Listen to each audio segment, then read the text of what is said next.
Well, hi there. This is Dave DeBow, and welcome to this week's episode of Canadian Profits TV. Hope you're doing well. And what I want to talk to you about this week is kind of a bit of a mindset type of a thing. And that's about taking a break or giving your bad habits a time out. And that's exactly what I've done for the month of January with drinking alcohol. So the backstory to that is, when I was down in Mexico over Christmas for 3 weeks, I drank a lot more than I usually do. In fact, I had 4 or 5 beer a day when I was down there. You know, it was a Christmas season, as there was my friends and my family and all that kind of good stuff, plus just the whole environment of being on vacation in Mexico just seems to require drinking beer. At least that's my story. That's my justification for it. However, 4 or 5 beers a day is a lot more than what I'm used to. I'm used to maybe drinking 4 or 5 beers a week. So when I got back to Canada, I definitely felt like I needed to give my body a break, have a little bit of a detox, as it were. And coincidentally, I was listening to the radio, and they were talking about how a lot of people in January take the month off from drinking just because of exactly that, because of overindulging during the Christmas season. So I thought, what the heck, why not give it a try? Now, it's also been kind of a niggling thing in the back of my head. Could I possibly have a problem with alcohol? After all, my father was an alcoholic from about age 20 to age 37, 38. He sobered up. He was sober for 40 years. However, there's a genetic component to alcoholism, and I thought maybe I might have some of that carried over. So taking the break over January was not only to give my body a break, but it was to see, do I have control over this habit, or does this habit have control over me? So thankfully, after 30-some days, today I'm recording this, it's February 3rd, haven't had a drink, haven't even really wanted a drink. There were a couple of times where I kind of felt like going to the pub and having a beer and some appies, but I think it was probably more the appies than the beer that I was actually really looking for.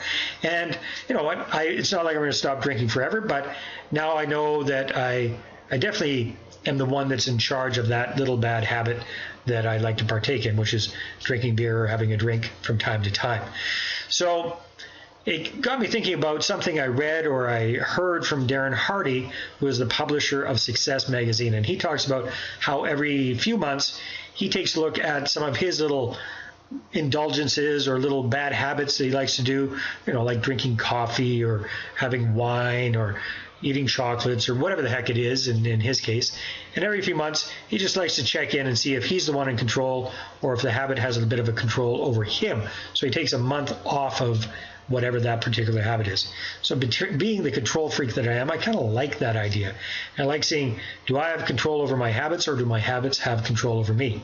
So after the whole month off of drinking alcohol, I thought, okay, well, what's next? What's another habit that I have that I should probably take a break from and just make sure that I'm the one that's in charge? And it became pretty obvious which habit that was. I'll show you a visual here. And that is drinking diet pops. So my excuse is I'm not a coffee drinker, and I like to get out of the house and, you know, go do something every day. So I got in the habit of going down and getting a diet pop and having that. And I thought, hey, you know, no big deal. 1 diet pop a day, that's moderation, no big deal, right? Well, it's when you see how it adds up over the course of 2 or 3 weeks that you start to realize, hey, little things can lead into bigger things. Not that diet pops is necessarily a challenge. And then I've got my kids and everybody harping on me about aspartame to kill me and all this kind of stuff. So, all right, that's my new thing for February, is to take a break from diet pops. Does that mean I'll never drink diet pop again? No. Just means that for this month, no diet pop, no energy drinks, nothing like that for a solid month. Make sure that I am the one that has control over that.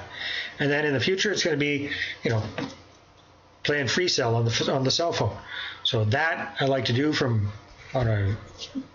a couple of times a day. I play a game of free cell.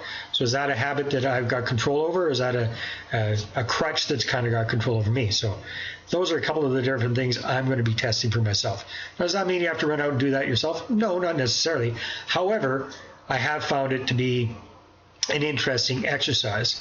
And what the people were saying is, you know, especially when it came to the folks that did this little experiment with drinking, is that after the month, if they made it the whole month without drinking, when they started drinking again, they drank less and perhaps enjoyed it a bit more. So I'm hoping that that's the case with alcohol for me, as well as these other little bad habits that I've accumulated. Once I stop doing them for a month, if I choose to do them again, then I'll do them less than I did before. At least that's the goal. So is there anything that you're doing that's kind of a crutch, or kind of like one of those little guilty pleasures or a little bad habit that you have that you want to see if you've got control over versus it having control over you? If so, take a break for the month of February. Why not? It's Groundhog Day, right? If you remember the movie, it's living the same thing over and over again. Well, break that cycle when it comes to your bad habits. Give yourself a break for a month, and then feel free to start them again. But I think what you'll find is at the end of the month, you won't be doing them nearly as much. All right, that's the Mindset Minute for this week. Hope you have a great family day. If it's family day next Monday where you're at, it is here in BC. And I'll talk to you soon. Take care. Bye-bye.